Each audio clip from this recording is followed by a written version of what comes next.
bentuknya cewek. Cewek. Jadi kayak gini, kepalanya lepas, langsung ke depan saya.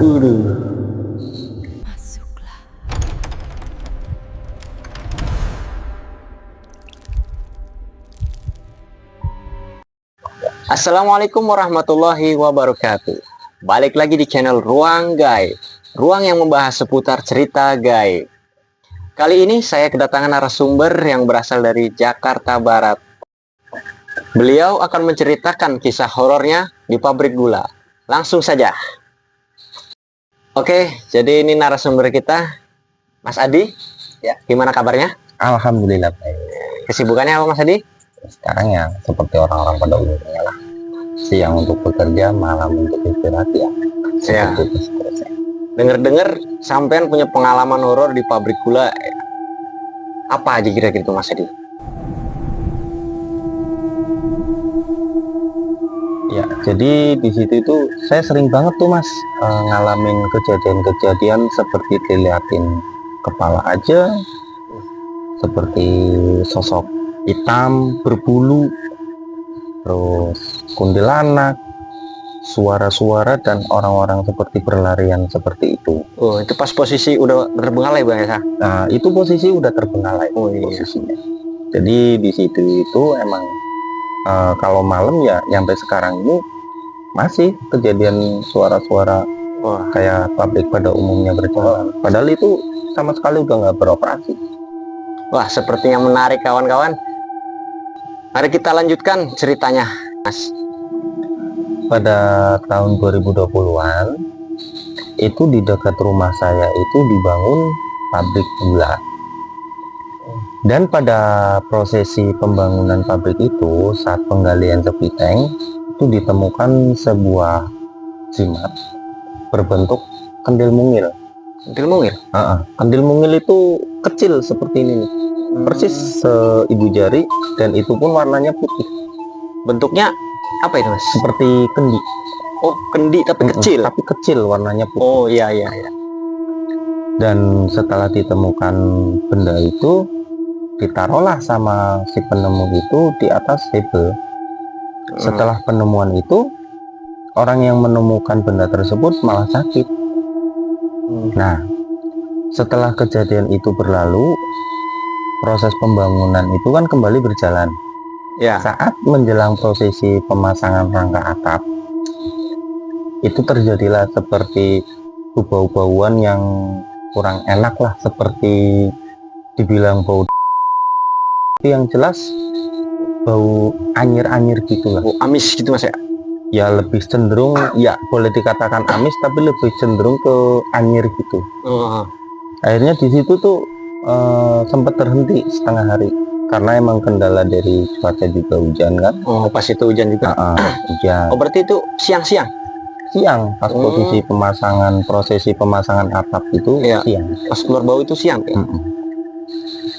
Terus kemudian saat berhubung itu pembangunan sedang dikejar target agar cepat selesai, pada suatu hari itu diadainlah lembur untuk pembuatan kusen. Nah, di situ kebetulan kita bertiga tuh, saya dan kedua rekan saya. Di saat malam itu sempat terdengar seperti orang jalan kaki, padahal belakangnya itu kebun, samping kanan kirinya itu nggak ada apa-apa, dan di situ emang udah nggak ada orang karena posisinya malam. Bertiga doang nih? Bertiga aja, itu udah nggak ada siapa-siapa lagi. Terdengar seperti langkah orang berjalan, kemudian seperti geraman orang gitu, berlanjut seperti percikan api yang jatuh. Nah, di situ tuh Mas, di situ nongol sesosok. Ya mungkin saya juga nggak bisa ngebayangin itu yang orang-orang katakan genderuwo atau apa, itu saya kurang paham. Yang jelas yang terlihat itu kukunya panjang, duduk, dan tulang dadanya itu kelihatan, matanya kelihatan, tapi mukanya nggak cenderung terlihat dengan jelas. entah itu berwujud seperti muka orang atau muka binatang, itu kurang kurang begitu fokus ke situ. Oh, pokoknya Karena posisinya kan kita kaget sekaligus takut. iya, istilahnya. Dan berbulu seperti itulah. Posisinya itu duduk dengan kuku-kuku yang panjang, tulang dada kelihatan, matanya kelihatan, dan berbulu. Sekujur tubuh itu berbulu hitam. Berbulu hitam. Itu penampakannya itu di kebun. Enggak, di dalam. Di dalam Itu persis lebih tepatnya itu di agak kesudutan dikit lah. Oh, di sudut yang sedang dibangun itu, Mas. Sampai berarti posisinya di depan pas itu. Posisi saya itu nggak di depan sih, boleh dikatakan di tengah-tengah, karena kita kan biar dapat cahaya lampu. Oh iya iya. Gitu. Jadi nggak terlalu ke dalam, nggak terlalu ke depan, posisinya boleh dikatakan ya kurang lebih di tengah gitu. Ya. Agar pengerjaannya lebih enak aja sih. Iya. Nah, setelah itu sudah jadi, pabrik itu jadi dan berjalan, ya sempat berjalan normal sih pabrik itu, bikin gula lancar. Pada suatu hari itu terjadilah sesuatu yang menjanggal nih. Itu seharian bikin gula, bahan sudah habis berkuintal-kuintal, nggak ada satupun gula yang jadi. Jadi nggak ada yang jadi itu. Nggak ada yang jadi. Jadi awal berarti deh. Awal jadi pas prosesi pemasakan, bahan takaran udah sesuai, prosesi pemasakan tingkat kematangannya udah sesuai, tapi setelah barang dicetak itu nggak jadi. Jadi luntur gitu gulanya. Seperti lebih ke lumer-lumer gitu, seperti karamel. Oh, nggak seperti biasanya tercetak jadi udah nunggu kering, packing, kirim. ya. Nah, saat kejadian itu kita kan otomatis bingung, kok bisa dengan bahan yang sama, takaran yang sama, proses pembuatan yang sama, tapi barangnya nggak jadi. Dari situlah yang punya pabrik tersebut berinisiatif memanggil orang pintar. Ya sebenarnya sih bukan orang pintar ya, lebih cenderung ke paranormal gitu. Ustadz itu bukan? Ya mungkin boleh dikatakan sejenis seperti itulah. Dan di situ setelah menurut penerawangan beliau, itu memang di situ ada dua sosok yang mengganggu proses pembuatan gula. Oh, makanya gula itu nggak jadi, ada yang ganggu itu sosok. Jadi yang satu di pembakaran tempat memasak itu, tungku itu posisinya sedang dilatih, dan yang kedua itu di meja yang buat nyetak gula tersebut. Dia jilatin juga. Iya, gangguin. Dan itu pun sampai akhirnya saya nggak tahu interaksi mereka seperti apa. Yang jelas dari kejadian itu ditaruhlah sesaji. Sesaji itu kepala kambing, kembang, dan telur itu ditanam di sudut bangunan itu. Oh, jadi pasang sesaji biar kembali normal lagi, kayak seperti awal. Iya. Dan memang itu efektif. Setelah dipasang sesaji itu, kita proses pembuatan gula pun memang udah stabil lagi. Jadi itu sosoknya katanya apa itu, Mas? Itu sosoknya yang orang umum katakan itu genderuwo. Genderuwo yang jilatin itu katanya, yang ganggu situ.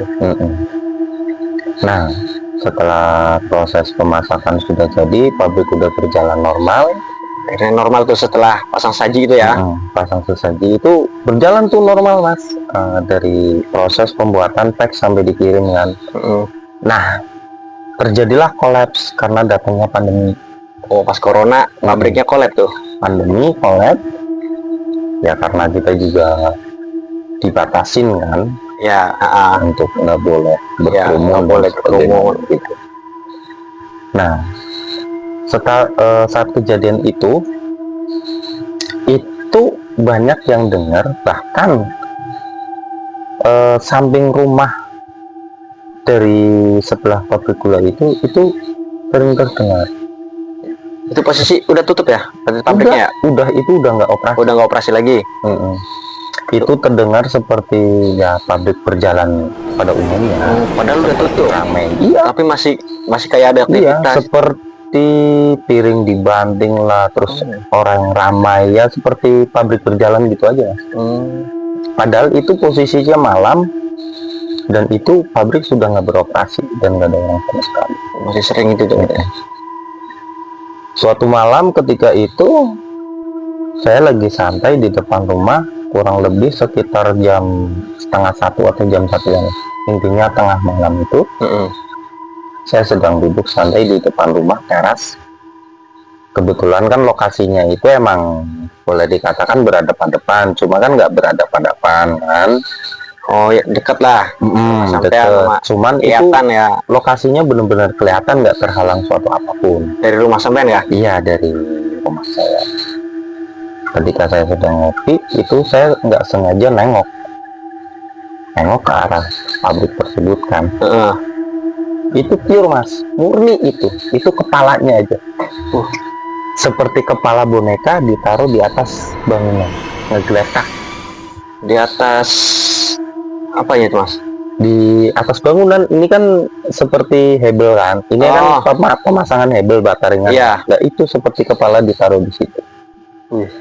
Dan itu pun nggak ada siapa-siapa, posisi malam saya sendiri. Saat saya nengok lihat itu, begitu saya perjelas itu nggak ada. Tahu hilang. Nah, itu yang pas awal mula saya boleh dikatakan diganggu lah ya, karena saya dilihatin sosok seperti itu. Dan kemudian tempo jelang beberapa hari ke depan itu, pas saya sedang, lebih tepatnya sih santai juga, karena memang posisinya saya lagi nggak bisa tidur sih. Itu malam saya sedang santai di depan, biasalah sambil ngopi, ngerokok, mikirin hal-hal yang perlu kita pikirin ya. Itu ini lebih ekstrim lagi nih mas. Itu benar-benar seperti kayak orang diteror. Bayangin, saya sudah sempat diliatin kepala, dan itu saya diliatin lagi, cuman sesosoknya beda. Seolah-olah mereka itu memperkenalkan, ini ada kita di sini. Tuh, itu di rangka atap itu bagian dalam. Itu terlihat jelas sesosok wanita sedang duduk di atas sambil menenteng kepalanya. Kepalanya tadi mas? Kepalanya ditenteng. Itu posisinya di rangka bagian dalam, karena kan di pabrik itu kan atasnya pelong kan. Hanya kelihatan rangka. Nah di situ, setelah saya lihat dan cermati, kebetulan kan di samping saya ada senter. Itu saya senter dan itu kelihatan mas, dari leher ini dipegangin, kepalanya dipegang. Seperti orang habis ngegorok kambing lah, itu dipegang, ditenteng. Seketika itu saya langsung masuk, lari ke dalam karena takut. Saya ngebangunin tuh orang tua saya. Orang tua saya keluar sambil bawa garam, bertujuan dilemparin ke lokasi tersebut biar nggak ngeganggu lagi. Garam. Garam dapur itu. Itu bertujuan biar nggak mengganggu lagi. Dan anehnya itu nggak terjadi cuma itu aja mas. Itu pabrik itu walaupun udah nggak beroperasi, itu malamnya seperti banyak orang ramai. Terus ketika itu juga saya pas jalan pulang dilihatin itu seperti anak kecil lari-lari. Mas dari pulang main malam-malam, itu jelas, sangat jelas anak kecil seperti lari-lari di pabrik itu, di area itu pabrik.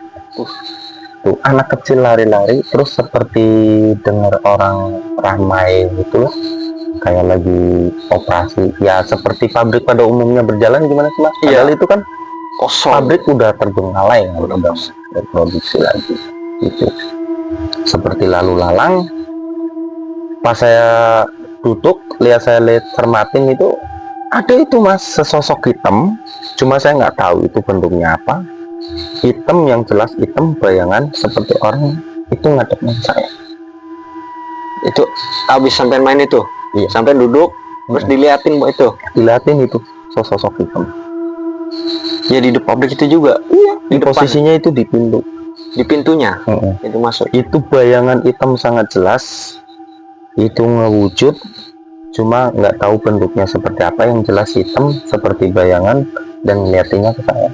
Oh, kelihatan mukanya? Nggak kelihatan mukanya, cuma kelihatan wujudnya aja. Wujudnya kayak lagi ngeliatin gitu. Oh. Dan setelah itu udah kan, saya pikir udahlah, emang di situ lokasinya seperti itu. Karena kebetulan kan di sampingnya juga makam, belakangnya kebun. Oh, berarti di belakang pabrik itu makam? Bukan di belakang, lebih tepatnya samping. Oh, samping cuma space berapa meteran itulah. Oh, jadi posisi pabrik, sampingnya makam. Oh, di sebelah sana rumah sampean? Rumah saya itu kebetulan agak ngadap ke depannya dikit. Iya. Jadi ini rumah saya, tetangga, dan sini posisi pabriknya. Oh, iya. Nah, di situ. Nah, setelah kejadian itu oke kan, akhirnya saya merantau ke Jakarta tuh. Ya.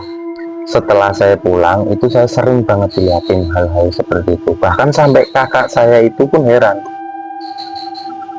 Kenapa sih kok setiap kamu pulang dan orang lain dilihat ke lokasi gula itu pasti ada aja kejadian.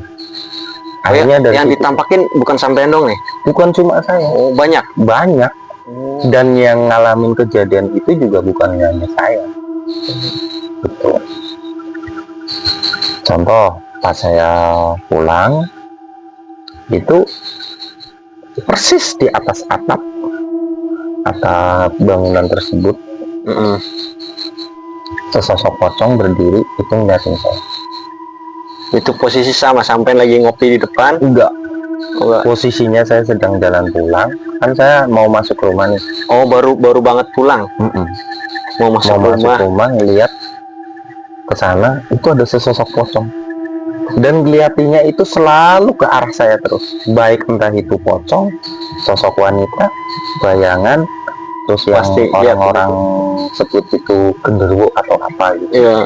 Itu pasti selalu ngeliatnya itu bukan ke arah utara, barat, selatan, pasti arahnya ke arah timur, ke arah saya, ke arah rumah saya. Itu pasti selalu. Itu wujud banget pocong itu, Mas? Yang pocong itu wujud banget. Bahkan ada pemuda, kebetulan di depan rumah saya kan ada pemuda tanggungan lah, masih terlalu remaja ya. Gitu kan. Setiap pulang nongkrong itu pernah dilihatin sosok pocong, emang posisinya di atas atap. Oh, emang gitu. Nah, terus kalau suara-suara itu boleh dikatakan hampir semua lingkungan area pabrik itu, rumah yang area pabrik itu, hampir semuanya itu suara-suara dengar. Kayak suara gamelan, suara orang kayak lagi kerja, terus suara orang cekakakan, ketawa segala macam gitu. Iya, kayak orang aktivitas lah ya. Aktivitas, intinya kayak pabrik berjalan pada umumnya sih gitu. Tapi tiap malam doang itu suara-suara itu, apa siang juga masih ada suara? Kalau siang sih enggak. Kalau siang enggak? Kalau siang malam-malam doang. Jadi itu malam memang posisinya itu ya menjelang tengah malam sih lebih seringnya. Karena kan saya pulangnya itu kalau habis nongkrong atau main pasti kan pulang hampir-hampir menjelang tengah malam kan. Iya. Gitu. Terus ada juga ponakan saya itu diliatin seperti anak kecil. Sampai sekarang mas, ponakan saya itu kalau ngelihat area pabrik itu menjelang, pokoknya habis maghrib lah, itu nggak berani. Sampai sekarang nggak berani melihat ke arah pabrik. Masih kecil ponaknya? Masih kecil. Oh iya. Nah, terus waktu itu juga kebetulan saya iseng-iseng kan sama teman-teman saya lah, kita berempat iseng coba apa sih yang sebenarnya ada di dalam pabrik tersebut. tersebut kan. Penasaran lah ya. Karena orang itu hanya mendengar, Ya. orang itu hanya mendengar, oh ya ini katanya loh pabrik ini gitu. Yang teman sampai nih. Mereka penasaran, ya udah kita ajak dah tuh, udah yuk kita buktiin gitu kan. Coba ada apa sih di dalam. Oke. Nah setelah itu kok teman saya itu nggak berani masuk, malah nyuruh saya udah deh lu aja yang naruh HP-nya di dalam, coba Ben lihat, Coba direkamin dia teman saya. akhirnya udah tuh saya ngeberaniin kan masuk. Ya. Saya pegang 2 HP, yang satu buat flash, yang satu buat video. Nah itu kan kelihatan banget tuh mas dari HP kan. Iya. Habis naruh HP itu kita nunggu nih di luar, di depan rumah saya persis. Berarti Mas masuk, teman-teman nunggu di depan. Iya, saya naruh HP-nya ditaruh. Naruh Sampai keluar tuh. keluar. Ya udah akhirnya kita sebenarnya sih bukan nunggu ya, lebih tepatnya itu pengen tahu reaksinya seperti apa gitu. Nah di situ kita sambil bincang-bincang berempat di depan rumah saya, tiba-tiba nongol tuh seperti sampah basah yang dibakar, itu asap mas, asap aja itu, posisinya di pintu masuknya. Jadi itu asap kayak sampah basah dibakar, itu ya gitu aja. Di tengah-tengah pintu tuh? Iya di tengah-tengah pintu itu asap itu bukan cuma saya doang ya, itu kita berempat kita lihat semua. Lihat. Akhirnya di situ saya nggak beraniin, udahlah saya ambil aja HP-nya. Saya ambil itu HP, rekaman kan. Habis itu kita pun pindah posisi tongkrongan karena kita nggak munafik mas, kita juga takut kalau di hal-hal kayak gitu kan. Iya. Karena kita kan cuma penasaran aja. Setelah kita nongkrong di pos sambil lihat hasil rekamannya itu emang ada yang mengganjal. Di situ tuh di rekaman ada sesosok putih, posisinya itu persis banget dari atas datang kayak gini, goyang-goyang terus hilang. Itu posisi putih. Itu berbentuknya putih. Dia ngeliatin ke kamera. Nggak ngeliat kamera sih, seperti bayangan putih kayak gini terus hilang. Itu yang ketangkap kamera. Itu yang ketangkap kamera. Setelah kejadian lihat asap gitu kan, yang lihat asap gitu. Nah itu tuh pokoknya nyampe sekarang ya aktivitas seperti bunyi-bunyian suara masih sering terdengar sih sampai sekarang, seperti orang sedang bekerja, entah itu bunyi peralatan yang digunakan buat bekerja, entah seperti orang sedang, ya pada umumnya pabrik berjalan aja sih, itu sampai sekarang masih sering terdengar. Kalau gamelan ya itu kebetulan boleh dikatakan masih adik sih, karena anaknya suaminya keponakan saya itu dia pulang kerja, pulang kerja malam-malam, pas mau masukin motor itu terdengar seperti gamelan, suara gamelan. Dia pulang kerja di malam. Dia kan kebetulan kerja konveksi kan, pulangnya malam. Nah itu tuh pas mau masuk ke rumah terdengar suara gamelan di dalam pabrik gitu. Dan itu pun sampai sekarang kalau saya pulang masih sering sih terdengar suara kayak gitu. Cuma kan ya udah nggak aneh lagi lah. Iya. Nggak itu kayak waktu awal-awal, karena udah terbiasa sih, udah tahu oh iya di sini ada kok. Bahkan di lokasi tersebut ya pernah sih orang-orang itu kayak mengadu nasib biar dapat nomor gitu. Iya. Gitu. Ya orang itu saya nggak tahu pakai sesaji apa, tapi yang jelas itu setelah nomor dipasang itu dapat 3 angka. Iya, orang iseng tuh ya. Orang iseng minta nomor nih ke penunggu situ ya. Dikasih Dikasih lewat medianya apa itu dia ngasih? kurang tahu mas, medianya lebih tepatnya itu media semedia atau apa, tapi yang jelas hanya menceritakan, iya loh ternyata bener apa yang lu omongin, ini tempat emang ada peningginya gitu. Lah kok bisa? Ya kemarin gua ke situ naruh sesaji, intinya biar gua mengadu nasib lah biar dapat nomor itu, emang dikasih.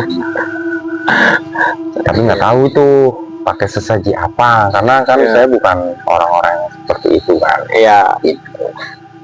Tapi yang jelas dari banyaknya kejadian itu ya, yang bikin orang kadang suka pulang malam lari ketakutan ya karena sering itu sih ya, Karena sering lebih tepatnya sih bukan ya. di teror ya, lebih tepatnya bukan di teror tapi sering menampakkan diri, seperti memperkenalkan ini loh gua ada di sini Ya, kayak ada kita di sini gitu ya, pengen menampakkan. Itu kenapa pabrik itu nggak dirubuhin aja mas? sebenarnya sih bukan dirubuhin ya, itu pabrik kan emang pas Kan udah nggak kepake tuh. Kenapa nggak dianuin aja gitu? pas pasca pandemi itu kan pabrik udah berpindah tangan, Ganti pemilik. ganti pemilik, dijual lah. Itu rencananya nanti mau dibikin seperti gudang, buat gudang itu, buat gudang. Makanya nyampe sekarang itu ya masih berdiri seperti itu aja, karena emang niatnya nanti mau direnovasi dan dibikin gudang. Cuma saya nggak tahu itu gudang buat nyimpen apa, kurang tahu, karena hanya baru sekedar perencanaannya aja. Kalau gitu kan hitungannya meresahkan warga situ. Meresahkan nggak sih? Apa cuman mereka cuma nampakin gitu?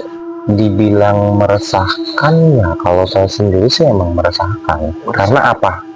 Mungkin kalau saya yang diliatin aja oke lah.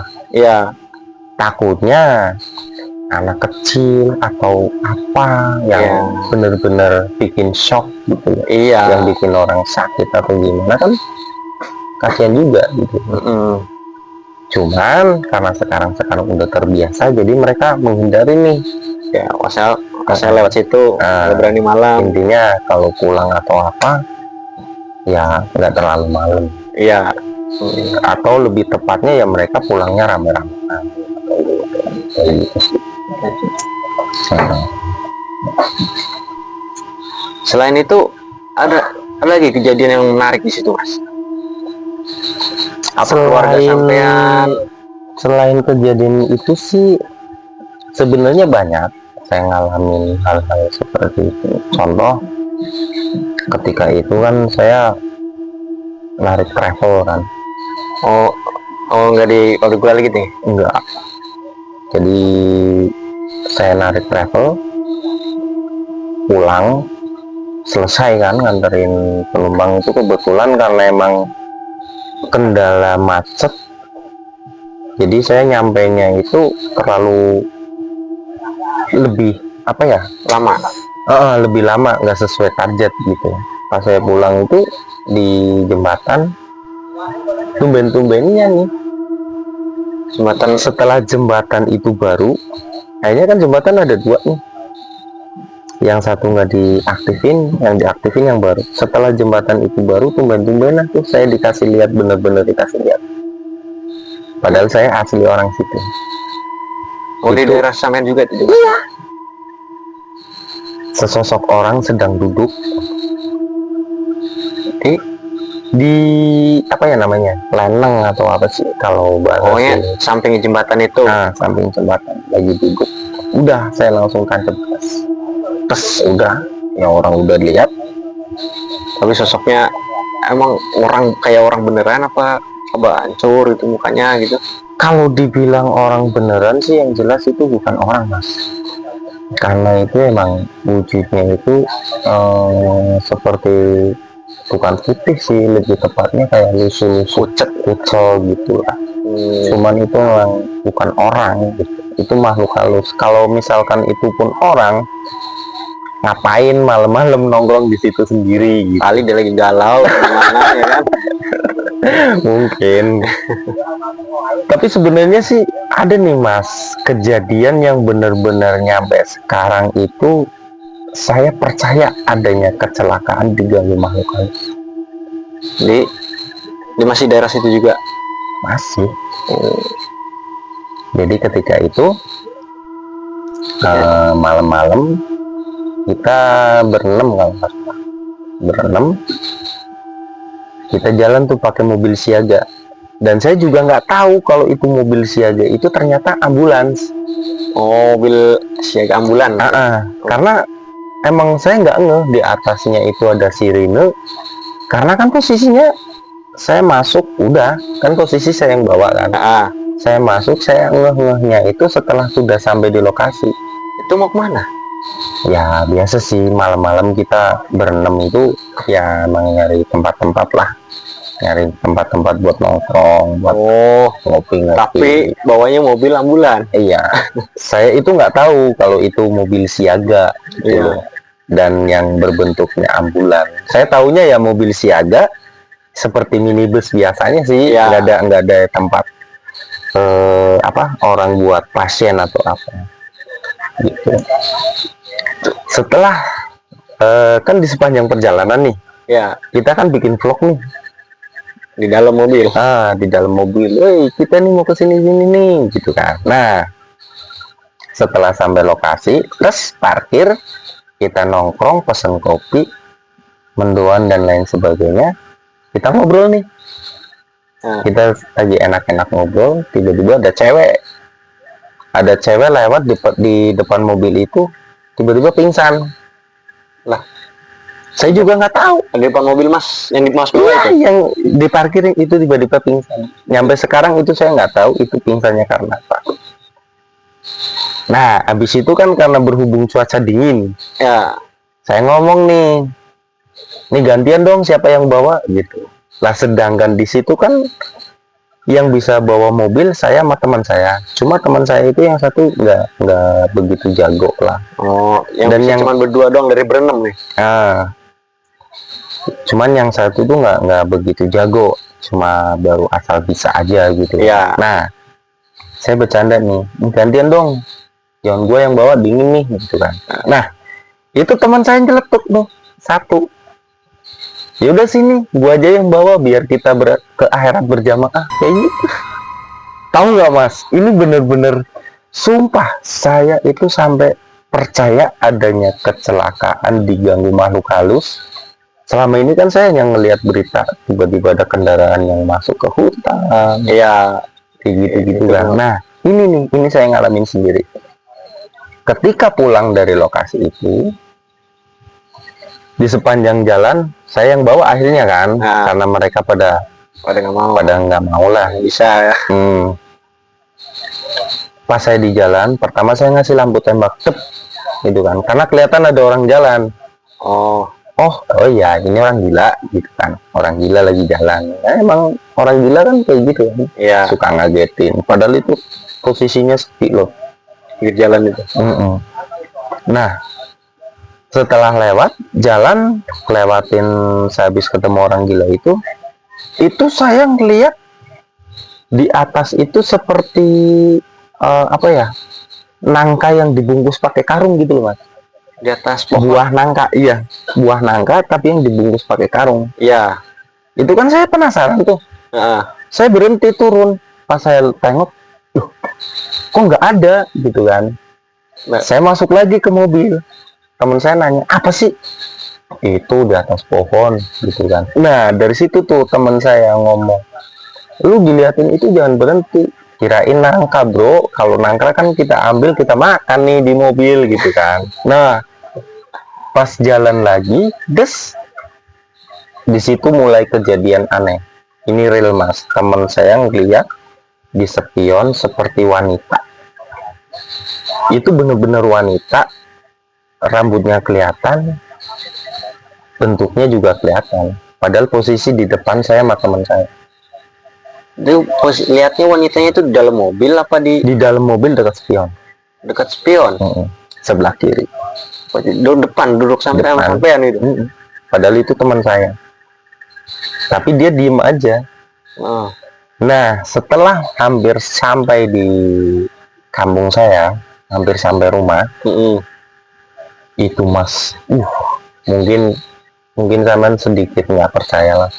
Itu cuma saya doang yang dikasih lihat, seperti orang bayangan tuh putih dari atas, brek, nabraknya itu ke arah saya dan kepalanya lepas duluan. Nabrak sampean? Nabrak mobil. Nabrak mobil. Posisi mobil lagi jalan. Mobil nih lagi jalan kayak gini kan. Ya. Posisi dari atas, brek, gitu. Dan itu pun semua orang yang di dalam mobil itu taunya saya nabrak orang. Berarti getarannya ada ya? Ada sampai denger brek gitu kan. Alhamdulillahnya, walaupun saya kaget, saya takut, itu saya masih bisa ngontrol, itu nggak jadi jatuh ke jurang. Bayangin kalau saya nggak bisa ngontrol, mungkin saya udah beda alam sekarang.